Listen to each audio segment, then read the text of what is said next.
Hey guys, this is my 1,000 follower video. First I just want to say thank you very much for following me. I don't know how or why I gained this many followers, although I know probably a lot of them are those troll Jefferson Starship blogs. But I have reached the number nonetheless, so thank you very much for following me. I asked for you guys to send in some questions for me, so I'm going to answer them.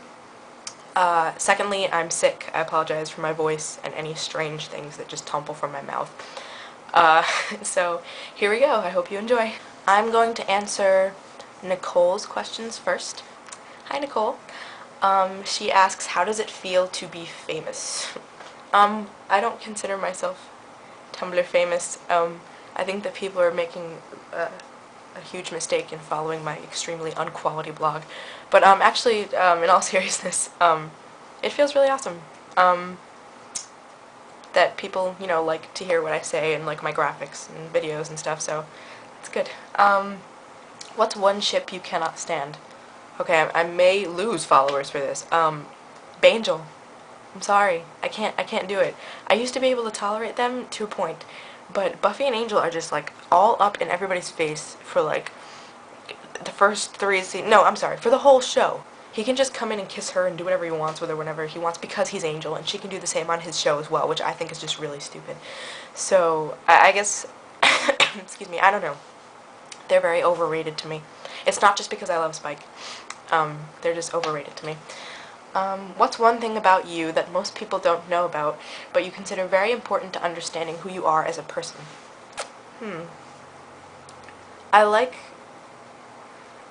I'm kind of a people pleaser. Like, I like making people happy. Not with me, but just like happy. Like, I like, you know, making people laugh, and I like, you know, being there for people. And because I'm like really awkward about it, like, I don't think people pick up on it that much, but I do like seeing other people happy. I'm going to answer a select number of Ari's requests.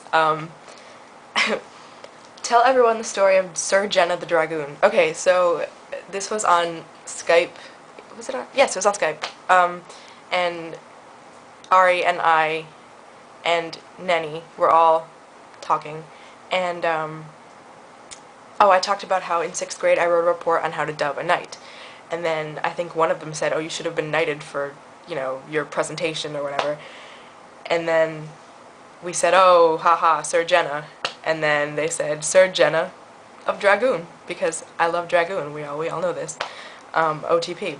So yeah, that's how that came about. FMK, Dragoon, Merlin, or Colin. Whew, that's tough. That is tough. I want to marry Dragoon because, you know, we're meant to be.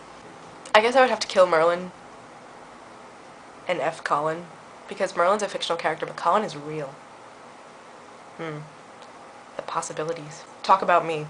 Ari is wonderful. Her URL is Lube is for the weak, and you should all follow her if you're not already. She's fantastic, she's funny, she's adorable, and I love her, so you should follow her. Talk like Dragoon. You will never know of my plan. What plan? Exactly, that's why you can't run me through! You won't ever have to hear that again. Now I have some questions from Tiff. Sing me your favorite MCR song. My favorite MCR song changes with, like, whatever I'm in the mood for and whatever album of theirs that I've been listening to extensively. So right now, it's Summertime.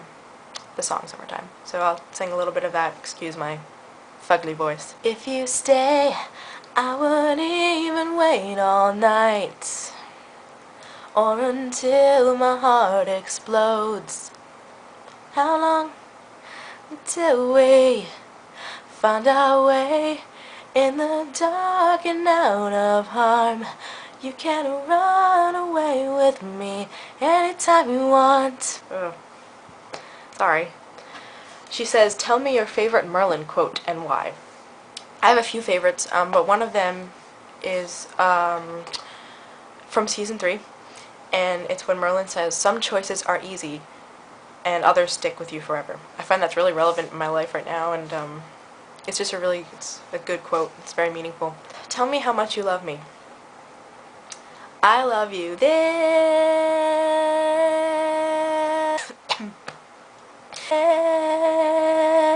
this much. Who is your favorite doctor and why? Everybody's default answer is 10, but to be honest, 10, I love all three doctors equally, and I know that's a really cheesy thing to say, but I love all three doctors. Like, they all bring something to the table. It's an unpopular opinion to say, I guess, that 10 isn't my favorite, because they're all my favorite. So, if I had to lean toward one right now, I'd have to say 11. I love 11. Nenny. Nenny asked me to draw a picture of Jethro / Merlin in highlighter. Okay, so I don't know what you can see. Okay, so the one with the pink on his neck is Merlin because that's supposed to be his neckerchief. So yeah, and it says, "I heart you, Jethro," and then Jethro is saying, "I'm in love in the middle of nowhere." So, okay, there's that.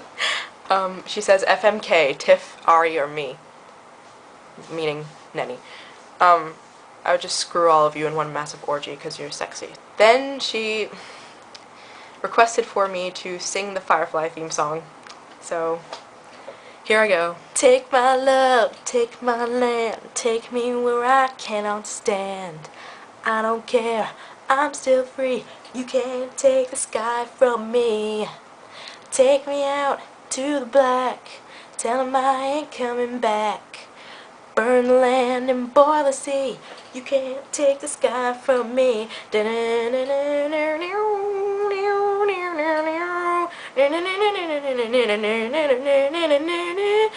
There's no place I can be since I found serenity, and you can't take the sky from me.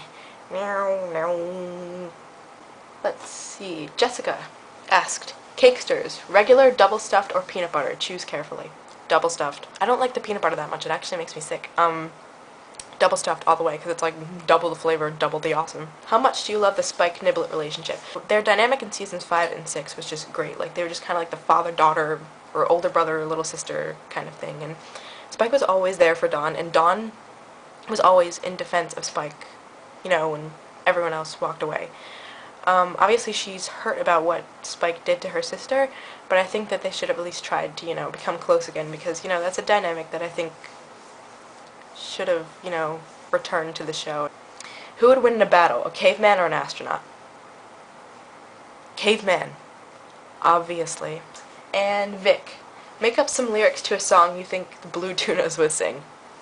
Okay, it would be something about being lazy and doing graphics last minute, but making them awesome. Oh, there would be a whole verse on the Eric Kripke and Stephen Moffat relationship, because, like, OTP.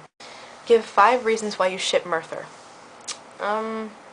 Okay, well, first of all, they're just, you know, they're just fundamentally there for each other. They're the aspects of one another's lives that never goes away. Arthur's always there for Merlin, even though he doesn't always show it, and Merlin's always there for Arthur. Take, for example, the end of Lady of the Lake.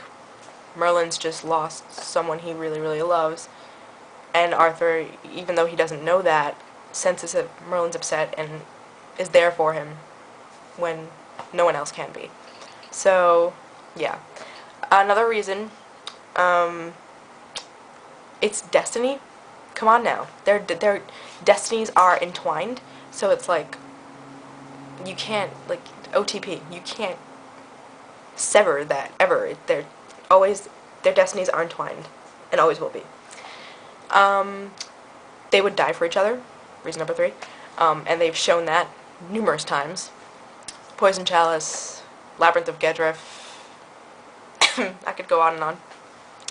Their banter, they're always arguing in that adorable way, and it's like really, I mean, it's not like just, it shows, it's not just simple-minded banter, it shows how close they are that they're able to do that, because think about it, Merlin is a servant and Arthur is the prince of Camelot. Their ranks are, whoa, like, but they are able to go at it like that, back and forth, and it doesn't matter.